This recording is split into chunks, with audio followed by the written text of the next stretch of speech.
যাদের মনে একটাই স্বপ্ন ডাক্তার হওয়া আর যাদের জীবনের সবচেয়ে বড় লক্ষ্য মেডিকেল ভর্তি পরীক্ষা, তাদের জন্য আজকের এই আলোচনাটা কিন্তু ভীষণ জরুরি হতে যাচ্ছে।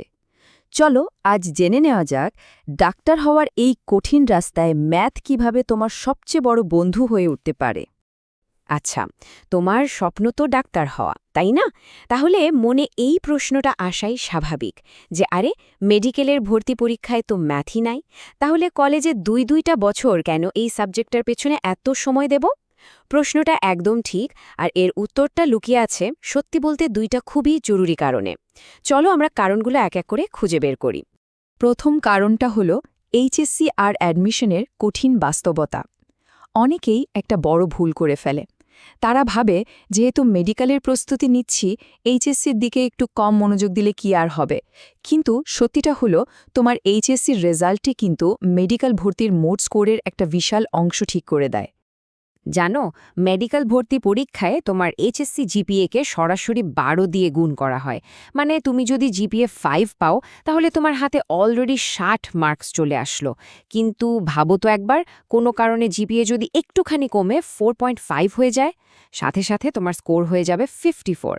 এই যে মাত্র 6টা মার্কের তফাৎ, এটাই কিন্তু তোমাকে হাজার হাজার স্টুডেন্টের পেছনে ফেলে দিতে পারে। সো বুঝতেই পারছো ম্যাথ সহ প্রত্যেকটা সাবজেক্টে A+টা কতটা জরুরি। এবার চলো দ্বিতীয় কারণে আসা যাক, ভর্তি পরীক্ষার অবিশ্বাস্য রকমের প্রতিযোগিতা। মেডিকেল ভর্তি পরীক্ষা কিন্তু বাংলাদেশের সবচেয়ে কঠিন পরীক্ষাগুলোর একটা। এখানে শুধু ভালো প্রস্তুতি থাকলেই হয় না, প্রতিটা সিটের জন্য তোমাকে লড়তে হবে শত শত মেধাবীর সাথে। প্রতি বছর প্রায় 1,30,000 স্টুডেন্টই পরীক্ষাটায় বসে। সংখ্যাটা একবার ভাবো তো, এতগুলো পরীক্ষার্থীর স্বপ্ন কিন্তু একটাই, সাদা অ্যাপ্রন পরার স্বপ্ন। কিন্তু সরকারি মেডিকেলে মোট সিট কয়টা জানো?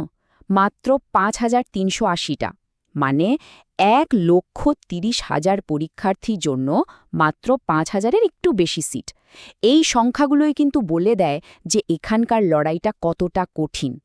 আর এই কঠিন বাস্তবতার ছবিটাই এই স্লাইডে একদম পরিষ্কার। প্রায় 96% আবেদনকারী কিন্তু শেষ পর্যন্ত সরকারি মেডিকেলে পড়ার সুযোগ পায় না। শোনো, এটা তোমাকে হতাশ করার জন্য বলছি না, বরং বাস্তবতাটা মেনে নিয়ে একটা স্মার্ট সিদ্ধান্ত নেওয়ার জন্য বলছি। আর সেই স্মার্ট সিদ্ধান্তটা হলো প্রথম দিন থেকেই একটা শক্তিশালী ব্যাকআপ প্ল্যান রেডি রাখা। আর তোমার জন্য সবচেয়ে সেরা ব্যাকআপ প্ল্যানটা হতে পারে বিশ্ববিদ্যালয়ের ভর্তি পরীক্ষা। আর ঠিক এইখানেই উচ্চতর গণিতের আসল খেলাটা শুরু হয়। কোনো কারণে মেডিকেলে না হলেও যেন তোমার স্বপ্ন ভেঙে না পড়ে, সেজন্য ভার্সিটি দরজাটা খোলা রাখাটা কিন্তু খুবই বুদ্ধিমানের একটা কাজ। আর সবচেয়ে মজার ব্যাপার কি জানো? ভার্সিটি আর মেডিকেলের প্রস্তুতি কিন্তু অলমোস্ট একই। ফিজিক্স, কেমিস্ট্রি, বায়োলজি, এই সাবজেক্টগুলো তো তুমি মেডিকেলের জন্য পড়ছই। ভার্সিটির জন্য প্রস্তুতিটা প্রায় সেম, জাস্ট এক্সট্রা মনোযোগ দিতে হবে ম্যাথের উপর। তার মানে সামান্য একটু বাড়তি চেষ্টাতেই তোমার ভবিষ্যতের জন্য একটা দারুণ ব্যাকআপ তৈরি হয়ে যাচ্ছে। এখন প্রশ্ন হলো, মেডিকেলের এত বড় সিলেবাসের চাপে ম্যাথটা পড়বে কিভাবে? একদমই ভয় পাওয়ার কিছু নেই। একটা ছোট্ট কিন্তু ইফেক্টিভ কৌশল যদি তুমি মেনে চলতে পারো, তাহলে খুব সহজেই দুটো প্রস্তুতি একসাথে চালিয়ে নিতে পারবে।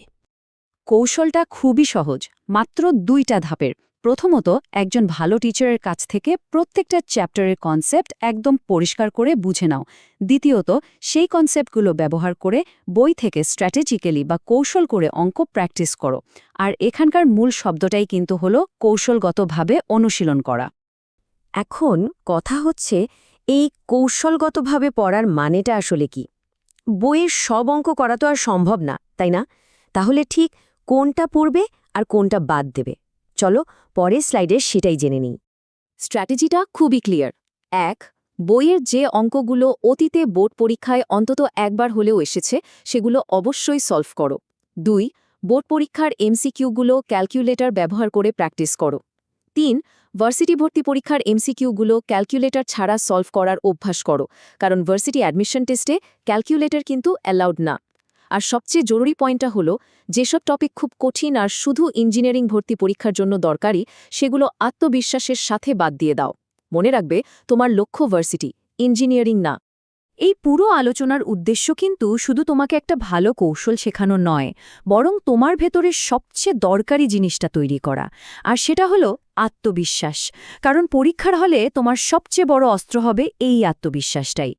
একবার শুধু চিন্তা করে দেখো, তুমি যখন মেডিকেল ভর্তি পরীক্ষা দিতে গেছো, তোমার মাথায় তখন এটা ঘুরছে যে কোনো কারণে যদি এখানে নাও হয়, তাহলেও দেশের সেরা বিশ্ববিদ্যালয়গুলোর দরজা আমার জন্য খোলা আছে।